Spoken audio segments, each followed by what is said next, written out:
Sunday. I know. You all came out on a Sunday. So I don't want to keep you because y'all are already fired up. I think you all have the message. But let me just thank you all so much. I have to start, we just have to take a moment and take in what Aaron just said. I mean, I was backstage almost crying over the passion that young man has. And that's what we have to remember is that's at stake, every election in this election. So I am proud of young people like Aaron, who is taking that loss and turning it into something powerful. And that's the choice we all have to make again and again. So let's give Aaron a big round of applause. So proud of him. I also want to thank Principal Jones here at the Chaparral High School and all of the administrators for allowing us to be here tonight. But most of all, I want to thank all of you for taking time out of your busy lives on a Sunday to come here and be a part of this effort. I love you all too. Love you, truly. So we know why we're here. 6 weeks until Election Day. But I'm not here to campaign for any candidate. I'm not here to tell anyone how to vote. I'm here today to talk about why voting matters and why we all need to get registered and ready to vote this November. And I have to tell you that this all feels a little too familiar to me, I mean, I'm having a bit of weird deja vu at the moment. I haven't done this in a while. Because sadly, though, this isn't the first time I've talked about the importance of voting. Over the past decade, really, over the past decade, in election after election, I have traveled across the country telling folks the same thing. Voting is a fundamental right. And our vote is our voice. I've said it again and again. It's our way to have a say in the issues we care about. It's how the democracy works. It's our stake in our children's future. I've said it again and again. Nothing has really changed. It still matters. And I'm not the only one who's traveling around talking about this issue. My husband, once again, we like him. And trust me, he was looking forward to putting his feet up, kicking back, and not having to do this again and again and again, but he's out there. And we've got a whole slew of community leaders and athletes and celebrities who have been talking about voting again. Every 2 years, we have all kinds of registration drives and rallies like this one. And thousands of people, like many of you, work your hearts out to get people to the polls on Election Day. But after all that effort, here's where we end up. Still, in presidential elections, only about half of eligible people bother to vote. That's in a presidential election. In midterm elections, like the one coming up in November, when no one is running for president, the turnout is even lower. It's the truth. That's where we are. And right now, 1 in 5 eligible people in this country are not even registered to vote. And so here we are. And I have to tell you, I've been asking myself, well, what's going on? What is going on? Why are some folks still not showing up to vote?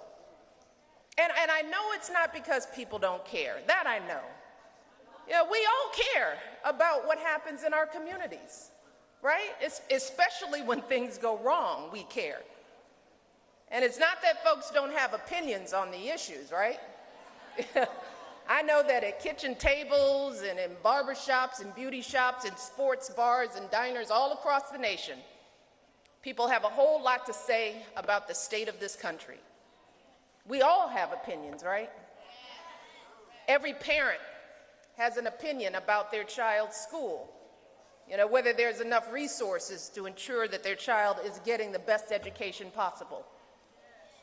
Every parent wants their kids to be safe, whether they're at school or at a concert.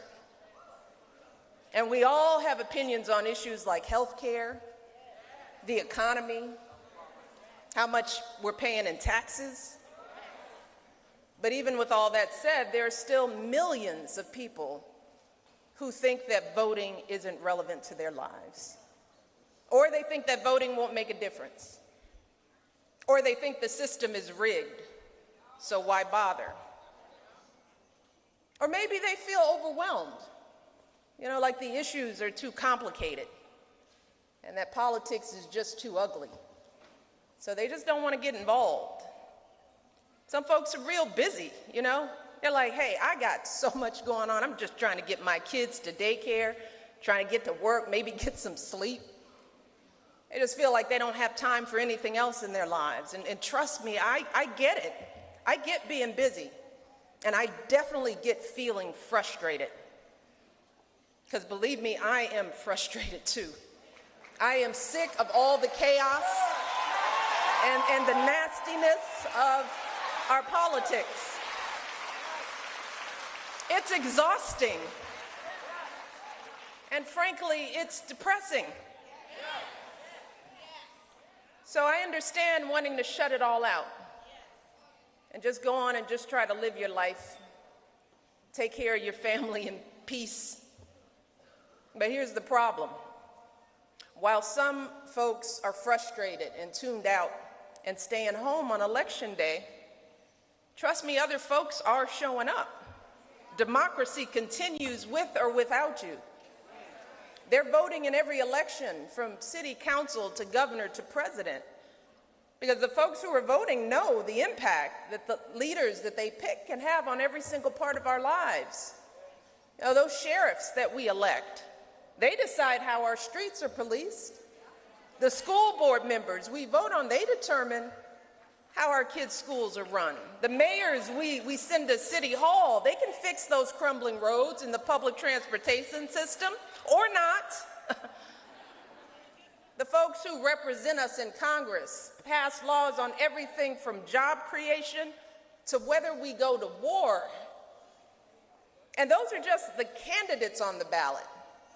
This November, across America, there are also what are known as ballot initiatives on everything from supporting housing for veterans, whether we promote renewable energy, to improving facilities for our senior citizens. Those things are on the ballot.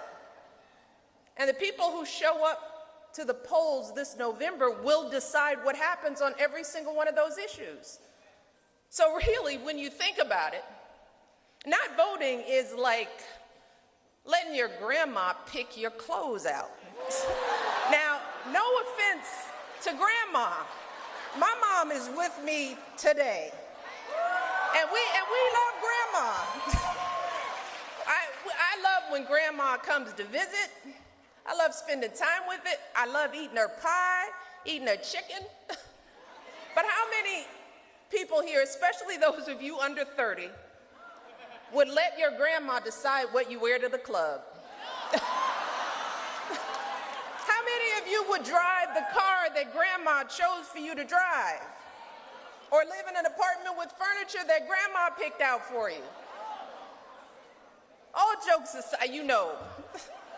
My point being, and I'm being funny, is that not many of you would want somebody who's not you, and doesn't live in the same space as you, doesn't see the world in the same way as you, even when they love you and you love them, you wouldn't let them do that for you. Because you know that grandma's choices for you are not the choices you make for yourself. What grandma thinks is good for you isn't necessarily what you think is good for you. With all the love in the world, And you certainly wouldn't go to some random stranger in the street somewhere, somebody who doesn't know anything about your life, someone who doesn't care about your community, doesn't understand it, doesn't know it, and ask that person to pick your doctor. Or have that person figure out whether your daycare is safe or whether the water you're drinking is clean. You wouldn't expect somebody else to take care of your stuff. But when you don't vote, and that's the thing I don't understand, when you don't vote, that's exactly what you're doing. You're letting other people make some really key decisions about the life you're going to live, the place you're going to live, how it's going to work out for you. You're just saying, you do it. And you may not like what they decide.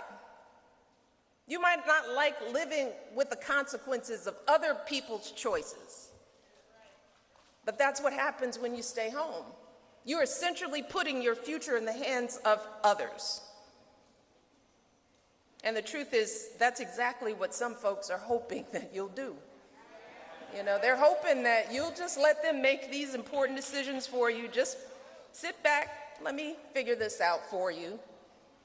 There are people out there right now who are making it harder to vote.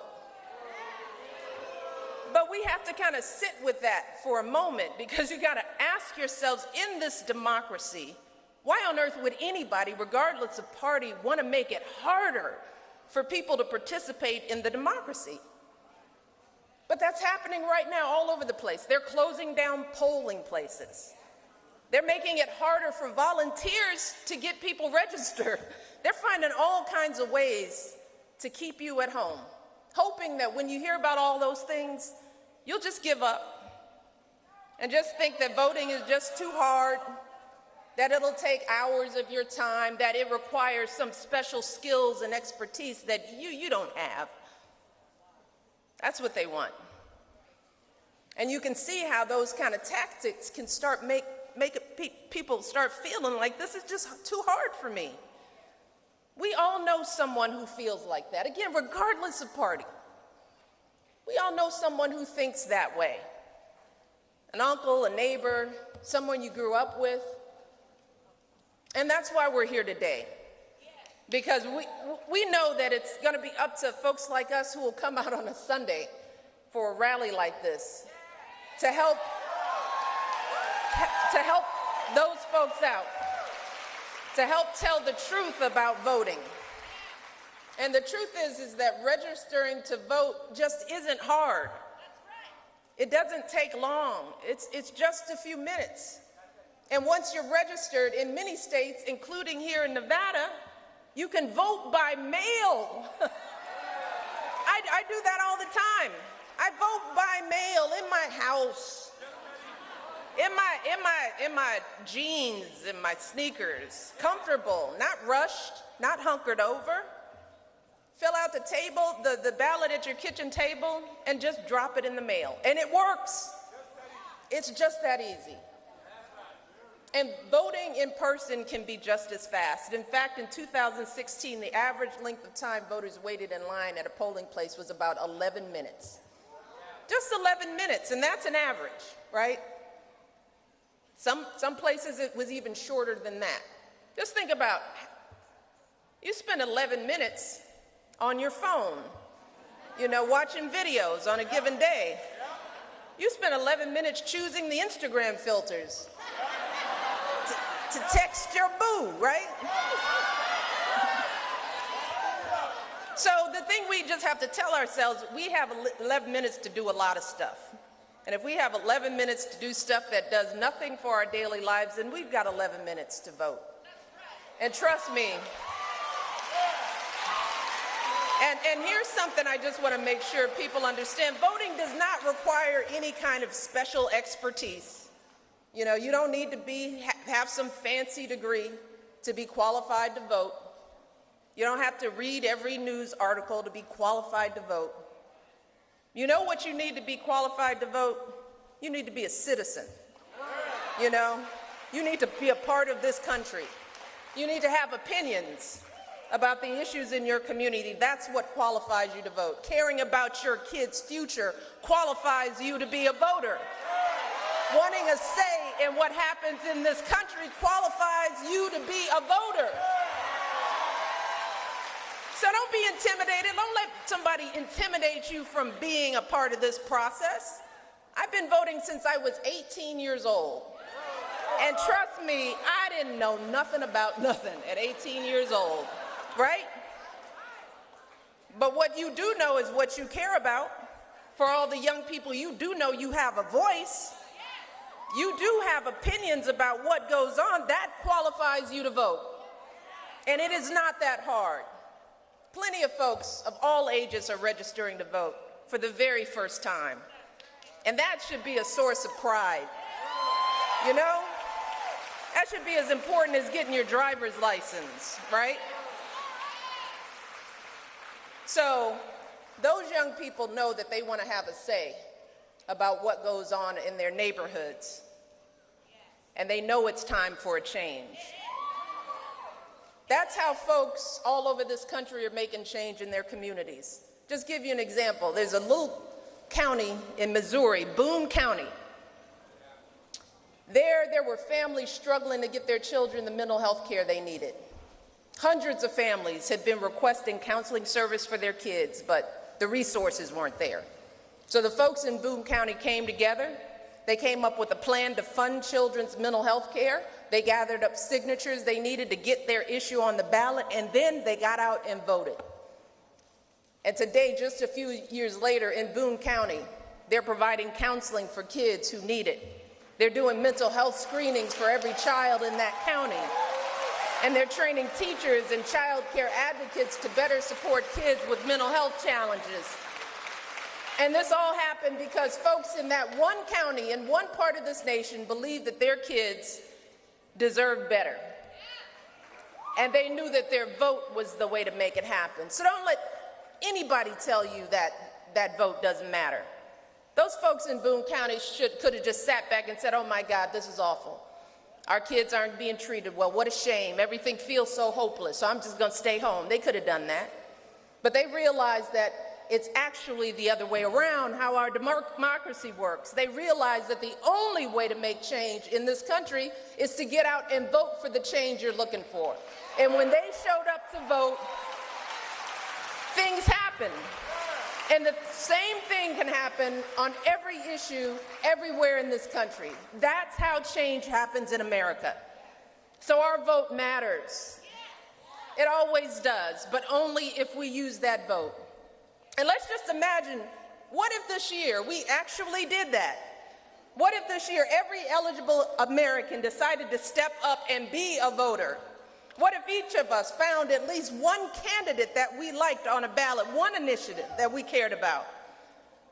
And that was enough to just get us into the polling place. Let's just think about that for a minute. What can actually happen when we all vote? For starters, the folks we elect will have to listen to us and do something about the issues we care about because we put them there. And the next election, they'll know we can either keep them there or vote them out. There's power in that. That is the power when we all vote. When we all vote, imagine the kind of schools we can demand for our kids, schools that aren't falling apart, schools that don't have to hold bake sales to buy textbooks, schools that give all our kids, and I mean all of our kids, education worthy of their promise. When we all vote, imagine what we can demand for our communities. Safer streets, cleaner water, after school programs for all of our kids, all the things we've been wishing and hoping for. When we all vote, imagine the kind of leaders we can elect. Leaders who share our values. Leaders who understand in the deepness of their bones the struggles and hopes of all of us. Leaders who want the best for all of our families. Not just a handful, but all of us. That's how democracy works here in America. We get the leaders we vote for. We get the policies we vote for. And when we don't vote, that's when we wind up with government of, by, and for other people. And that's not what we want. So listen up. If you are not registered to vote, please just get registered. Please. I'll say it again. Please just get registered. I don't care who you vote for. Be registered. Be involved in this. Don't be intimidated by it. Don't think you can't make it happen. Just be registered. And you've heard to do that today, just take out your phone and text, "We all vote" to 97779. You can do that right now. And you can learn how to register online or request a registration form with a prepaid envelope. Be sent right to your house. Don't even need a stamp. Fill it out, have it done. And if you are registered to vote, I want you to reach out to everyone you know, whoever is in your life. Because here's the thing, this is what we've learned from all the studies. Look, people don't really want to hear from celebrities and athletes and famous people because they don't know us. They don't necessarily trust that I really care. Maybe some people maybe have learned over the years that I actually do care, but but here's the thing. In all fairness, people listen to the people in their lives, right? Family members. You know you got a brother and uncle, somebody who likes you, who respects you. You know, you got colleagues, friends, young people here. You all know you all have a couple of people who listen to you over a bunch of stuff you don't know nothing about. You can have a bigger influence over the people in your lives, more so than I can, more so than one rally can. So for the people who are registered, who are here, who are focused, do not take for granted that getting a few more people registered and getting them to the polls won't make a difference, because it will. It absolutely will. I say this in election after election because so few people vote.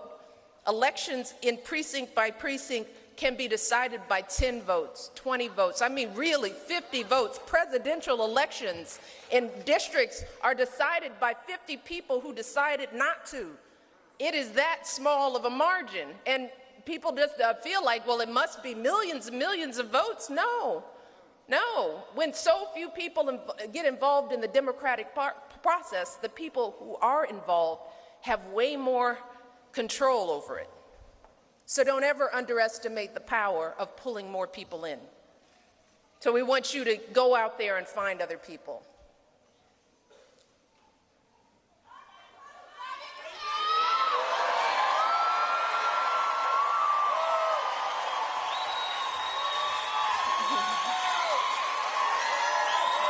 You know,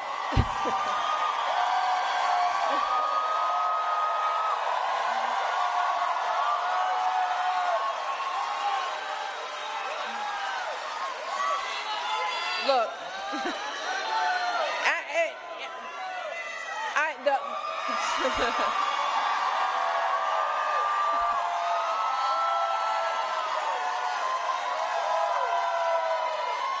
you know, we need you guys, you know. Yeah. And I am here, asking you for this. I am here asking you for this.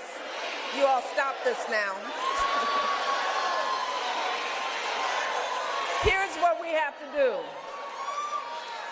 If we want qualified people who we trust,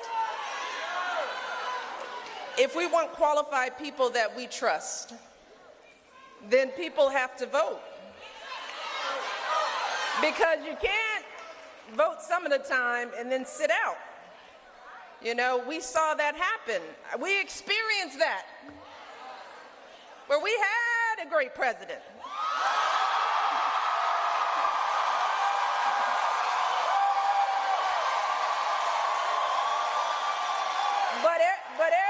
But every couple of years, folks sat out